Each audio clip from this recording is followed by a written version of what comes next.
Hi hello అండి, నేను మీ ఆమెని. ఈరోజైతే మీకు కటింగ్ స్టిచ్చింగ్ అవి కాకుండా కంప్యూటర్ మిషన్ నా దగ్గర ఉంది. నేను వర్క్స్ చేస్తూ ఉంటానని చెప్పాను కదా. కంప్యూటర్ మిషన్ మార్కింగ్ అనేది ఈరోజు చూపిస్తున్నాను. బ్లౌజ్కి ఎలా మార్క్ చేసుకోవాలి ఏంటి అనేది మీకు ఈ వీడియోలో అయితే ఇప్పుడు చూపించబోతున్నాను. ప్రజెంట్ అయితే శారీ వచ్చేసరికి అలా పింక్ అనమాట, పింకిష్ టమాటా కలర్ షేడ్. దానికి తగ్గ మ్యాచింగ్ థ్రెడ్స్ అయితే ఫస్ట్ ఆఫ్ ఆల్ తీసుకొచ్చుకోవాలండి. మేబీ నా దగ్గర ఉన్నాయి లేని ఆ థ్రెడ్స్ కూడా చూపిస్తాను మీకు ఇప్పుడు.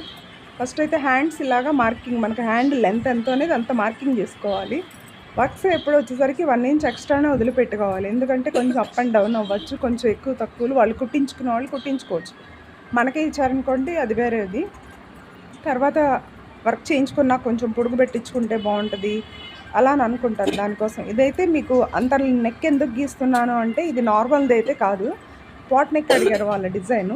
పాట్ నెక్ డిజైన్ కోసం మీకు అంత నెక్ అయితే అంత ఇస్తున్నాను. మామూలుగా అయితే 2-3 ఈ లోపే సరిపోతుంది. దాని మార్కింగ్ అయితే నడుం దగ్గర తీసుకొని మనకు ఖర్చులతో సహా ఇచ్చుకునే పని లేదు. కొలతలు అయితే మీకు చూపించాను కదా, మీకు వీడియోలో అయితే కనిపిస్తున్నాయి కదా.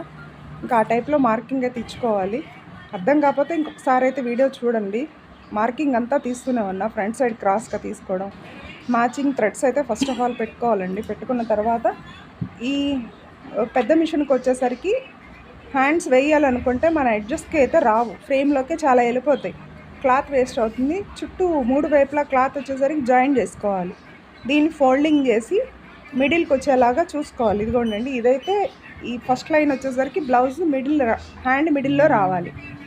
ఇంకా అందుకని మార్కింగ్ అయితే అదిగోలా చూస్తున్నాను, హ్యాండ్ ఎంత నుంచి ఎంతవరకు వస్తుంది అనేది అలా మార్కింగ్ ఇస్తే వెళ్తుంది. అయితే కొంచెం హ్యాండ్ పొడవు అలా అనిపిస్తే మళ్ళీ కొంచెం తగ్గించి మళ్ళీ సెట్ చేసుకున్నానండి. ఇదైతే హ్యాండ్ హాఫ్ వర్క్, ఇలాగా హాఫ్ వర్క్ ఏమో మళ్ళీ ఇంకో హ్యాండ్ స్టిచ్చింగ్ అయితే తీయలేదు. ఇదిగోండి 2 హ్యాండ్స్ ఇలాగ అయిపోయాయి క్లాత్. మీకు అదే చూపిస్తున్నాను చూడండి. ఒక హ్యాండ్ ఇటువైపు హాఫ్లో అయిపోయింది. హ్యాండ్ డిజైన్ వచ్చేసరి చాలా బాగుంది. ఇది 2 కలర్స్ కాంబినేషన్లో అయితే ఇచ్చాను. ఎందుకంటే దానిలో కలనేత అలాగా కవల్ కాంబినేషన్ అది అక్కడి నుంచి అయితే నెక్ రావాలి. బట్ ఈ కొంచెం చెప్పాను కదండి, ఒక 1 ఇంచ్ ఎక్స్ట్రా వదిలేసినా పర్లేదు, నెక్ పైన పెట్టుకోవచ్చు అని. నేను ఇప్పుడైతే అదైతే అలాగే ఇచ్చాను. బ్యాక్ నెక్ వచ్చేసరికి ఇప్పుడు మార్కింగ్ అయితే జస్ట్ ఫ్రేమ్ తీసుకొని మీకు స్టిచ్చింగ్ కూడా కనిపిస్తుంది ఇందులోనే. ఈరోజు ఈ స్టిచ్చింగ్ వీడియోస్ అయితే ఎందుకంటే నేను వీడియో అయితే తీయలేదు, అందుకోసం అని చెప్పేసి ఈ వర్క్ జరుగుతుంది. వర్క్ సంబంధించిన వీడియో ఎందుకు పెట్టకూడదు, మార్కింగ్స్ అందరికీ వస్తాయి రావు కదా. మార్కింగ్లు ఎలా ఇచ్చుకోవాలి. ఇప్పుడు మాకు బ్లౌజ్ ఒకళ్ళు అయితే తీసుకురారు, ఆది బ్లౌజ్ కూడా తీసుకురారు. ఇంకా వాళ్ళకి బాడీ మెజర్మెంట్ పెట్టి గబగబా తీసేసుకుంటాం అనమాట.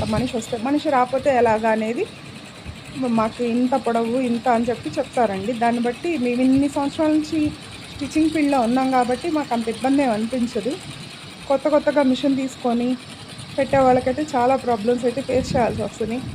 లెంత్ ఎంత అనేది, షోల్డర్ ఎంత అనేది, క్రాస్ ఎలా తీసుకోవాలి, ఈ పీస్లో ఎంత తక్కువ వస్తుంది, ఒక్కో పీస్ తక్కువ వస్తుంది ఎక్కువ వస్తుంది, ఒక్కో దానికైతే ఫ్రంట్ పార్ట్ ఒకటి వస్తుంది ఇంకొకటి రాని కూడా రాదు. ఇన్ని ప్రాబ్లమ్స్ ఫేస్ చేయాల్సి వస్తుంది అనమాట. దానికోసం అయితే కనుక ఈ మార్కింగ్ అయితే చూపిస్తున్నాను. అండి ఆ మార్కింగ్ అయితే అయిపోయింది. ఇంకో బ్లౌజ్ కూడా బ్యాక్ సైడ్ వచ్చేసరికి బాట్ నెక్, ఫ్రంట్ సైడ్ వచ్చేసరికి మళ్ళీ నార్మల్ నెక్ అడిగారండి, షేప్స్ అలాగ ఉండేలాగా, అందుకే క్రాస్గా అయితే వేశాను.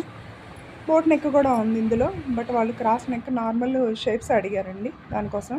అలాగే ఇంకో పిక్చర్ అయితే చూపిస్తున్నాను. ఇలాంటి మరిన్ని వీడియోస్ కోసం అయితే నా ఛానల్ అయితే సబ్స్క్రైబ్ చేయండి మర్చిపోవద్దు. ఇలాంటి చిన్న వీడియోస్ కోసం అయితే సబ్స్క్రైబ్ మాత్రం చేయండి మర్చిపోవద్దు.